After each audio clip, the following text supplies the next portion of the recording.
vous avez 4 intervenants aujourd'hui.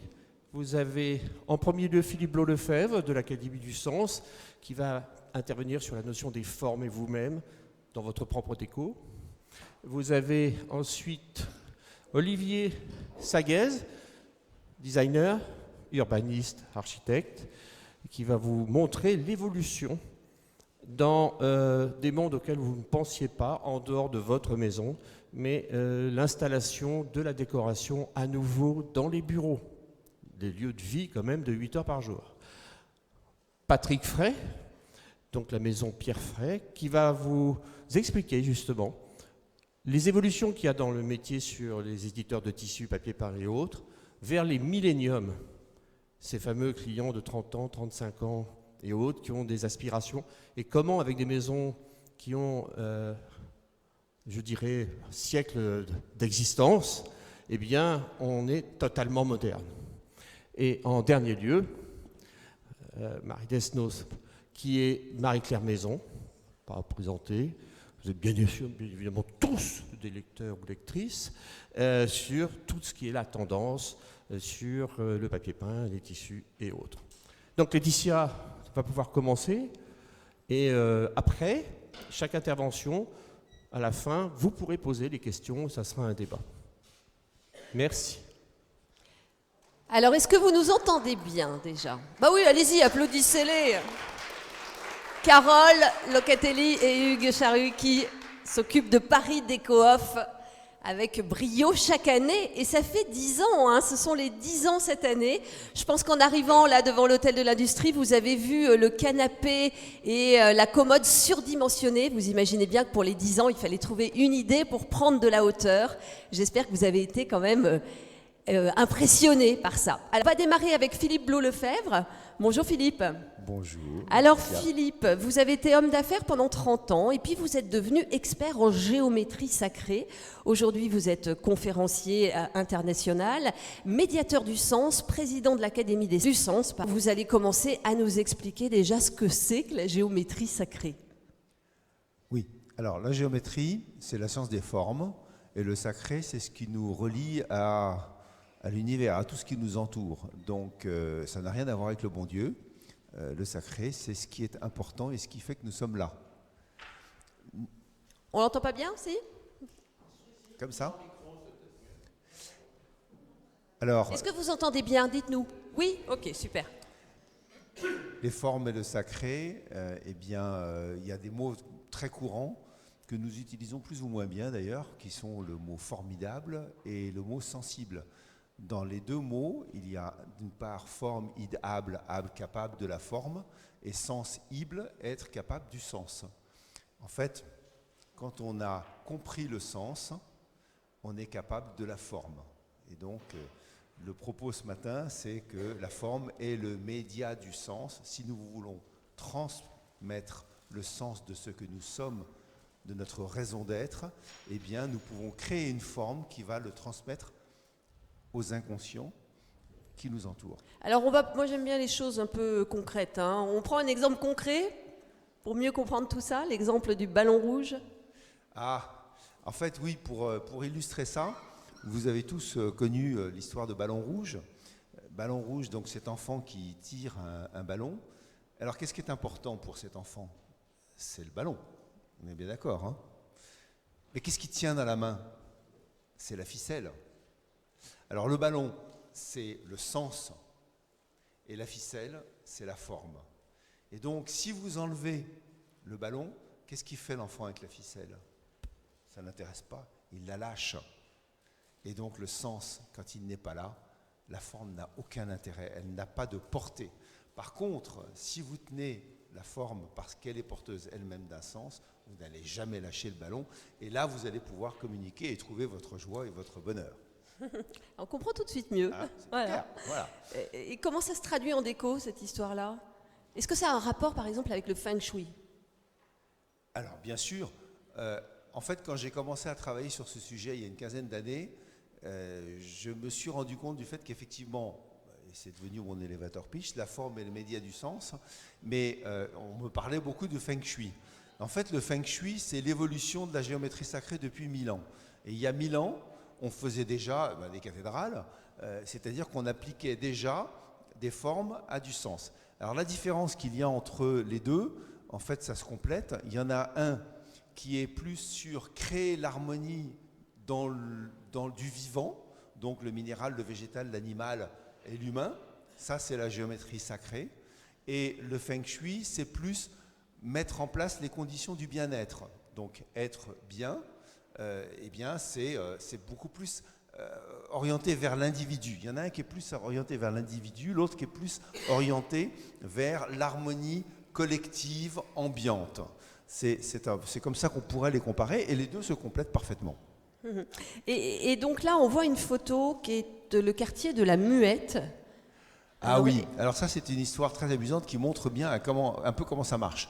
Donc vous connaissez tous Haussmann, vous connaissez aussi peut-être l'enfant qui a dessiné Washington, Haussmann a dessiné Paris. Alors Haussmann, quand il dessinait un quartier, il faisait juste un petit bout, et puis après ses collaborateurs reliaient les quartiers les uns aux autres, mais les quartiers qu'il dessinait étaient des quartiers sur le plan urbanique, qui étaient calés sur des intentions bien précises. Donc vous êtes au carrefour ici de la rue de Boulainvilliers et de la rue Bois-le-Vent. Le quartier de la Muette a été fait par Haussmann, et la rue Bois-le-Vent est destinée et a un axe, une orientation qui est faite pour le commerce. Si vous regardez, il n'y a que des petits commerçants et des artisans depuis toujours, et ça marche très bien. Et puis la rue de Boulainvilliers, au début, quand elle part de la chaussée de la Muette, elle est plutôt sur un axe qui correspondrait à l'été, c'est-à-dire à la récompense, à une forme justement de bien-être. Alors, les personnes qui habitaient là achètent l'appartement, on transforme la destination de certaines pièces, parce que le quartier, et la chambre des parents se retrouve dans ce qui était à l'origine le bureau. Donc, calé sur, on peut passer juste un cran plus loin, voilà, calé sur le travail, le commerce, l'activité professionnelle. Donc vous avez une chambre qui est finalement sur une énergie de travail. Qu'est-ce qui se passe? Eh bien, tous les soirs, madame dit, tu sais, est-ce qu'on aura assez d'argent? Est-ce qu'on va avoir le crédit? Et tous les soirs, on ne parle que de ça. Et effectivement, ça devient un vrai problème. Eh bien, la géométrie sacrée, qu'est-ce qu'elle a permis de faire? Elle a permis de poser des résonateurs solaires. Alors, il y a un terme commun que plusieurs d'entre vous connaissent. Vous savez ce que c'est qu'une pierre d'autel? En fait, une pierre d'autel dans une église, ça n'est rien d'autre qu'un résonateur solaire. C'est-à-dire c'est ce qui permet de créer l'harmonie vibratoire idéale du soleil dans le lieu, et qui va permettre donc de recréer une harmonie homogène, parfaite. Et donc, dans cet appartement, on a mis en place une pierre d'autel, un résonateur solaire, et du jour au lendemain, l'harmonie s'est recréée, et donc l'affectation forcée du bureau s'est retrouvée harmonisée, et donc la chambre est devenue un lieu plus convivial qu'il l'était pour une affectation professionnelle. Voilà. Donc il faut vraiment toujours se demander quel est le sens et que veut-on partager dans cette pièce. Exactement. Ça, c'est important. Quelle est la raison d'être de ce que je veux faire? Si je ne suis pas clair sur la raison d'être, je ne vois pas comment je pourrais communiquer avec mon environnement. Et donc ça peut se définir par la décoration, ça? Avec des proportions, des tissus, des choses comme ça? Alors, dans cette chambre en question, la façon dont on a traité justement la mise en harmonie, ça a été d'appliquer, donc vous voyez la proportion sur le dessin que vous avez en haut, en fait avec une construction murale, tout ça rentre dans un carré qui a une longueur et une largeur, et cette longueur-largeur qu'on appelle un quadrilatère solsticial permet de créer l'équilibre du lieu, donc le vibratoire du lieu par rapport au soleil, ou éventuellement quand c'est religieux par rapport à la lune. Donc en fait, il suffit tout simplement de savoir ce que l'on veut. Je reviens à l'histoire du ballon rouge. Si je sais ce que je veux partager, je peux créer la forme qui va le porter. Ici, on voulait un équilibrage parfait et harmonieux. On a pris cette forme-là. On peut le faire pour un papier peint pour qu'il ait une destination de travail. On va voir d'autres exemples. Je crois qu'on a un exemple avec des parquets. Ouais, c'est la photo Ou suivante. un abat-jour. Voilà. Par exemple, l'angle d'un abat-jour peut être porteur d'une énergie commerciale ou relationnelle ou amoureuse ou au contraire d'enracinement. Chaque angle, en fait, est une proportion. En fait, on parle de forme, mais il faudrait plutôt parler de proportion, Ouais. parce qu'un angle, c'est une proportion par rapport à 360 degrés. Un rectangle, c'est une proportion longueur-largeur. Et tout ça est signifiant pour notre inconscient. Mais vous nous rassurez, parce qu'on n'est pas obligé de démolir tout l'appart pour redistribuer les Ah pièces. non. Donc le parquet aussi, comment on l'utilise, c'est pareil? Ah, c'est génial le parquet, parce que vous voyez que quand vous avez un parquet en point de Hongrie, je crois que ça s'appelle comme ça, à Chevron, eh bien c'est un parquet qui va avoir une vibration intellectuelle, mentale.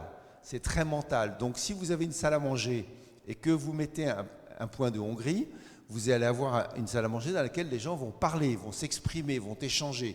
Si vous mettez des lattes bien rangées les unes à côté des autres, ça va être super cartésien, c'est-à-dire que les gens vont être concrets, mais ils ne vont pas dire un mot de plus que l'autre, et ça va être beaucoup plus... ça va être moins marrant, hein, franchement. On peut rattraper quand même, rééquilibrer avec la couleur aussi. Parce qu'on sait qu'il y a des couleurs plus chaudes. La couleur qui fait plus- partie ouais. évidemment de l'ensemble de cette gestion de forme. On va En regarder. fait, la couleur est une vibration, donc c'est de la même manière. Alors ça, c'est un exemple très amusant. C'est un industriel russe qui fait construire son usine et ses bureaux dans les environs de Paris. Et donc, il me présente les plans qu'a fait son architecte. Et il me dit, qu'est-ce que vous en pensez? Et, Il se garde le dernier étage et alors, pour voilà. faire son Et alors, appart. je lui dis, mais dites-moi ce que vous voulez faire dans les différentes pièces. Et là, il m'annonce que au-dessus de la salle de réunion pour une partie et du laboratoire de recherche pour une autre partie, il crée son propre appartement. Et là, je lui dis, voilà, le problème, c'est que si vous voulez que la salle de réunion soit un lieu d'échange, on peut travailler sur la pente du toit pour que ce soit favorable à un lieu d'échange. Sur la partie recherche et développement, on peut travailler sur la pente de toit, puisque c'est un bâtiment juxtaposé. On peut travailler sur la recherche et développement, donc sur un travail qui va être sur le nombre 3, en l'occurrence, qui est favorable à la R&D. Mais votre appartement, si vous remontez le soir à 11h du soir et que vous vous mettez à gamberger jusqu'à 1h, 2h, 3h du matin, c'est pas bon. Donc on peut changer la pente de toit correspondant à votre appartement de façon à ce que quand vous montez chez vous, vous allez dormir et vous reposer pour mieux travailler le lendemain matin. Voilà un exemple très concret et on l'a fait. Et ça marche? Et ça marche très bien. Il se sent bien chez lui. Ça marche très bien. Ouais. Mais ce qui est extraordinaire, c'est que c'est immédiat. Puisque à partir du moment où on envoie l'onde, c'est comme la radio, on allume la radio, on entend. Et vous intervenez aussi dans des hôtels, des bureaux? Dans les bureaux, dans les hôtels, dans les appartements, dans des fermes. Je me souviens un jour d'une personne qui a acheté une bergerie. Et en fait, elle était 17e siècle et donc elle était complètement fondée sur des proportions de géométrie sacrée. Et donc, ces gens-là, ils étaient en train d'élever leurs enfants dans une énergie animale, c'est-à-dire dans une énergie lunaire. Donc, le lunaire, c'est le négatif, le solaire, c'est le positif. Donc, en fait, en fonction des pédagogies qu'on utilise, vous avez tout ce qui est négatif, c'est Marie, moins, Isis, la lune. Et puis, du côté positif, vous avez Jésus, Apollon, qui correspond à Diane, le soleil, qu'est-ce que j'ai dit encore, Osiris. Voilà, en fonction de chaque culture, on explique de manière pédagogique par une religion ou une philosophie que notre monde est électromagnétique, magnétique, le moins qui vient de la Terre, positif, l'électricité qui vient des étoiles. Et en fait, nous pouvons régler cet électromagnétisme dans un but précis. Si je ne sais pas ma raison d'être, si je ne connais pas le sens, évidemment que je ne vais rien faire, donc ça n'aura pas d'effet. Donc je vais avoir une ficelle sans ballon. Si par contre je connais le sens, je peux créer la forme et là j'ai mon ballon rouge. Et alors dans la bergerie, comment on fait pour pas que les enfants soient élevés comme des moutons? C'est super simple. Elle a une longueur-largeur en tant que bâtiment. Évidemment, on ne va pas la détruire. Donc on fait une terrasse, on met 2 bornes, avec ou sans terrasse d'ailleurs. On met 2 bornes et on rétablit la proportion longueur-largeur pour mettre ce que l'on veut partager dans le lieu. Donc en gros, la géométrie sacrée peut nous aider à nous approprier un lieu. C'est ce qui nous permet de nous approprier ce lieu. En fait, on ne devrait jamais s'installer quelque part sans mettre ça en place. Je me souviens un jour d'un appartement les gens ne se sentaient pas bien, mais tout simplement en changeant la forme du tapis et de la table basse, en créant un solilunaire, donc une énergie électromagnétique plus-moins entre le tapis et la forme de la pièce et la table basse, on a rétabli. On peut faire ça avec une piscine, on peut faire ça avec ce que l'on veut. C'est sans limite. Et là, la photo, donc c'est un peu l'exemple de ce que vous venez de dire, avec le tapis qui redessine la pièce. Voilà, ça c'est le Yacht Club de Shanghai, où on a travaillé à la fois sur du mental et du matériel. En fait, le but, c'est pas d'être intello ou d'être hyper cartésien. Le but, c'est de créer un équilibre entre, grâce au nombre et grâce aux formes, entre ce qui est mental et ce qui est mis en œuvre. Quand on est dans un bureau, il faut effectivement travailler. Donc, il faut travailler sur les deux. Alors ça, c'est un exemple que j'aime beaucoup, qui est à Paso Robles, donc en Californie. C'est une grande chaîne d'hôtels où tout a été mis en œuvre pour créer cette harmonie idéale. Et ça va des fers à béton, en fait, ce que vous avez en haut à gauche, avant de construire l'hôtel sur le terrain vague, tous les fers à béton des fondations ont été posés en fleur de vie pour créer une harmonie entre le monde de la matière et le monde spirituel. Et à partir de là, eh bien, tout a été décliné jusqu'aux coussins au bord des piscines. Et si vous regardez bien, le parquet de la salle à manger, il est en point de Hongrie. Vous regarderez les petits coussins qui sont posés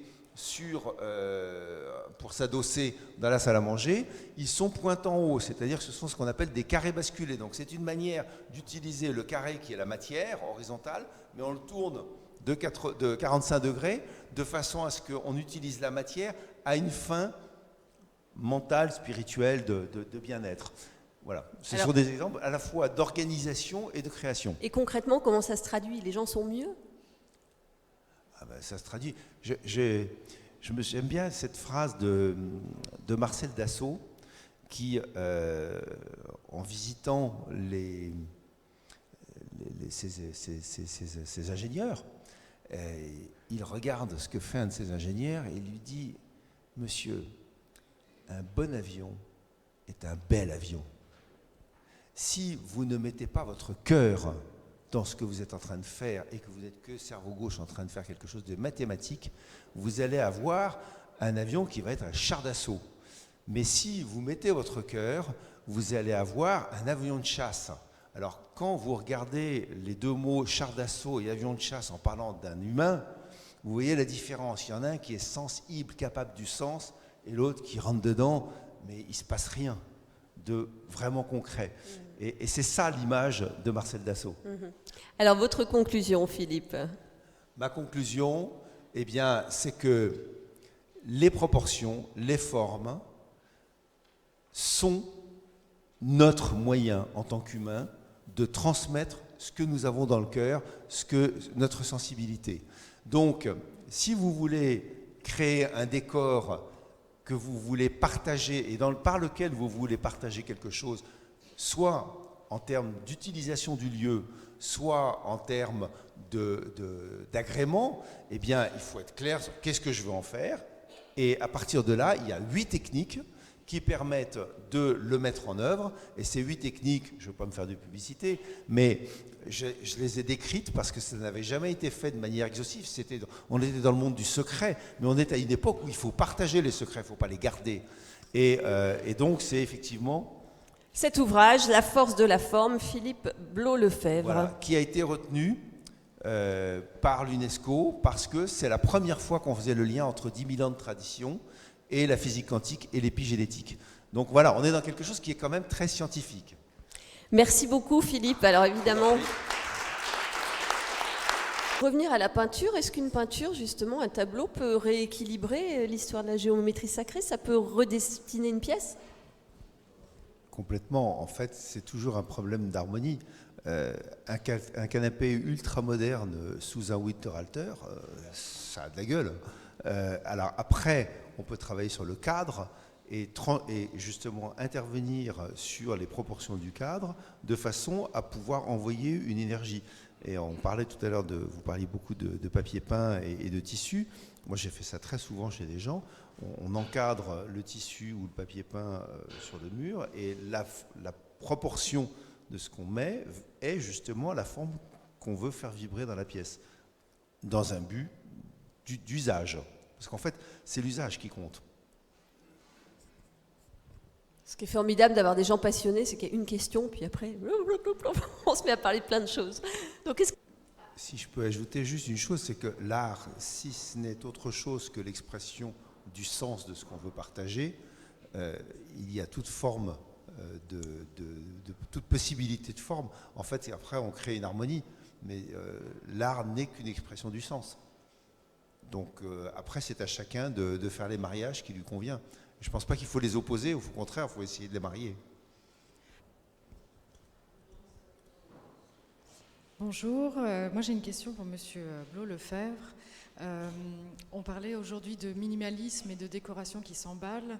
Le minimalisme pour moi c'est l'épure, donc en termes de quantité de mobilier, quantité d'objets. Est-ce que quand la décoration s'emballe et qu'on commence à remettre du motif et beaucoup plus d'éléments de décoration, de mobilier, etc., est-ce que ça peut perturber les énergies ? Ce qu'il faut, c'est se sentir bien. Et donc, on peut avoir envie de beaucoup ou on peut avoir envie d'épurer. Le but de la géométrie sacrée, c'est de faire le lien. En fait, peut-être c'est quelque chose que je voulais aborder, et je vais profiter de votre question pour y revenir. C'est de faire le lien entre l'esprit et la matière. Ça fait 1000 ans, pas plus, mais 1000 ans, qu'on sépare l'esprit et la matière dans nos civilisations. Et on a découvert, et ça a été affirmé par le CNRS et peu publié malheureusement, qu'en fait, il n'y a pas de séparation entre l'esprit et la matière. C'est le même continuum.